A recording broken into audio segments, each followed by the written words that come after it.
My father, John Chester Dowden, was a child molester. And just before, in 2017, I obtained a recorded conversation where my mother had admitted to drugging me with codeine, a narcotic, so that my father could sexually assault me. And this was during the time that my father was employed under the Northwest Texas Conference administration under the United Methodist denomination. And in 1986 is when he became employed under the Texas Annual Conference administration. And although they were not drugging me during that time, the sexual abuse was continuing.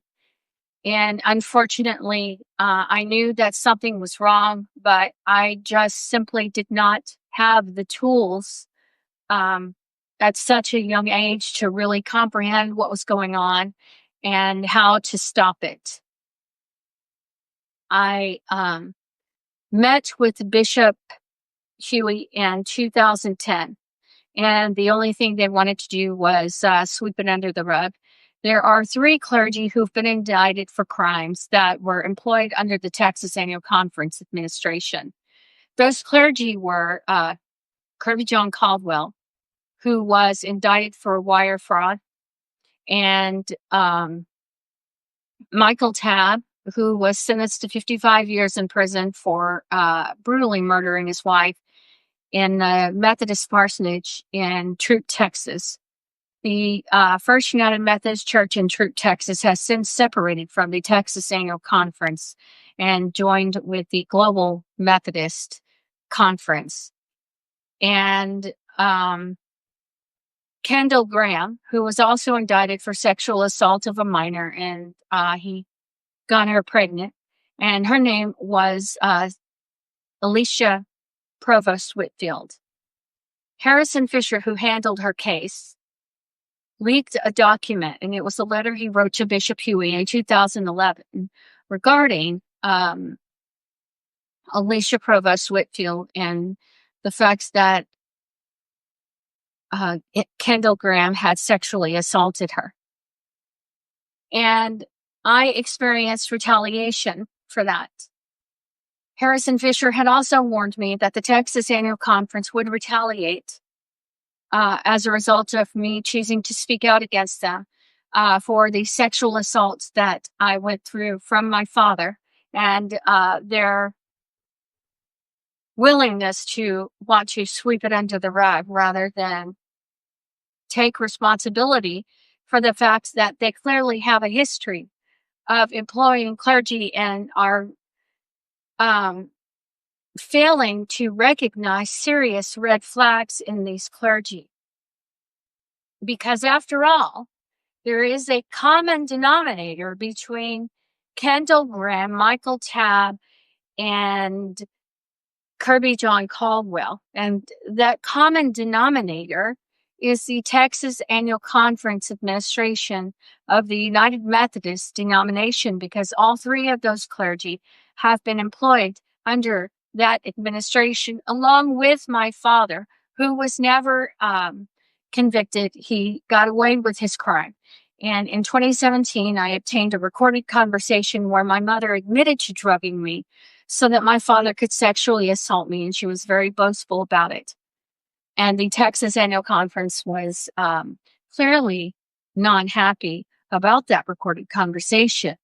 And I experienced multiple forms of retaliation for exposing the involvement of the Texas Conference in employing sexual predators and placing them in the pulpits of their churches. So I am here today as a sexual assault survivor to read the policies of the Texas Annual Conference administration of the United Methodist denomination.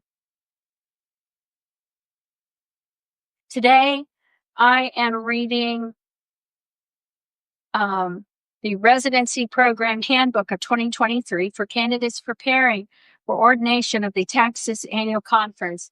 And I am reading this sitting on the toilet, because during the supervised visitations at St. Stephen's United Methodist Church in Houston, Texas, the Texas Annual Conference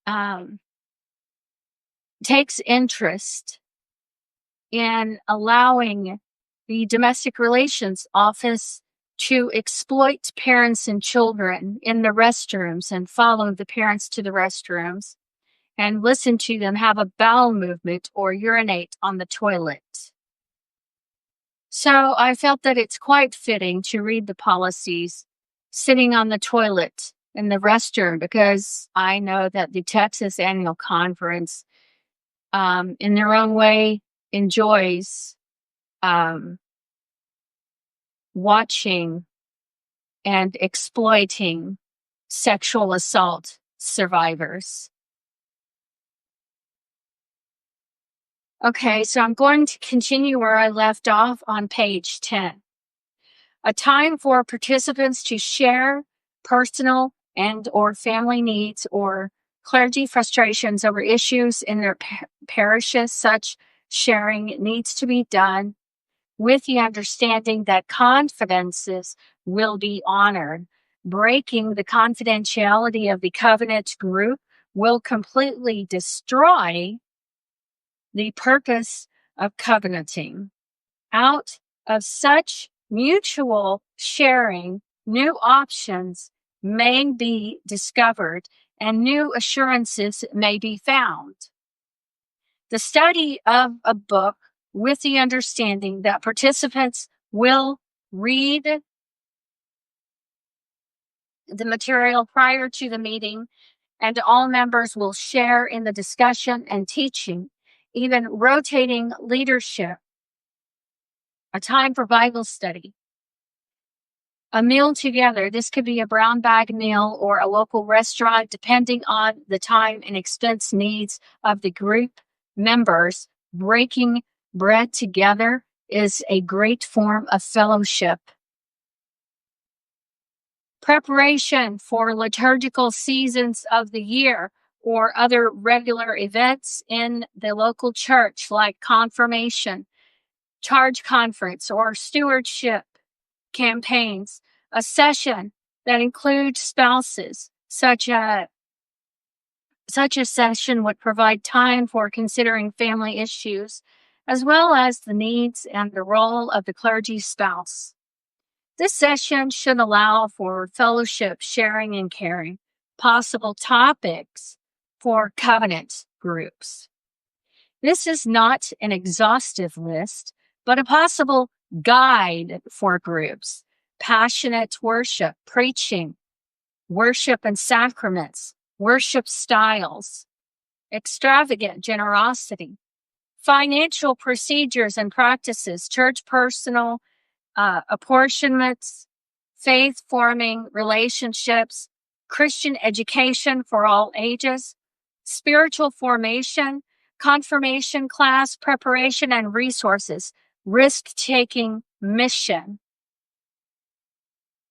opportunities, social issues, radical hospitality, church growth, racial ethnic hospitality, administration and connectional ministry, effective structuring of a United Methodist Church, time management, staff relations, long-range planning as holy conversation, charge conference, meetings that matter, leadership in the local church, conflict management.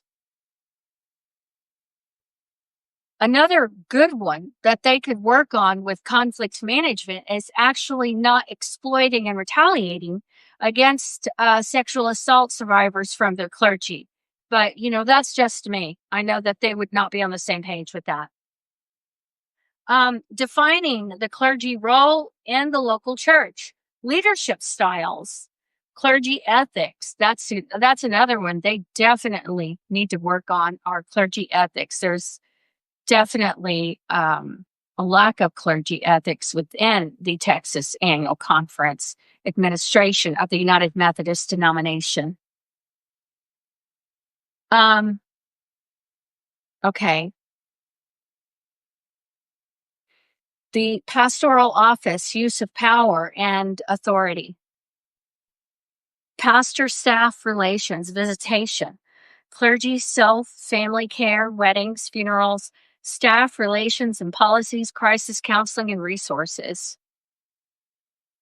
If you have any questions regarding the covenant groups, please contact Reverend Daniel Irving of the Texas Annual Conference. And that was page 11. And I will continue with page 12 after this video.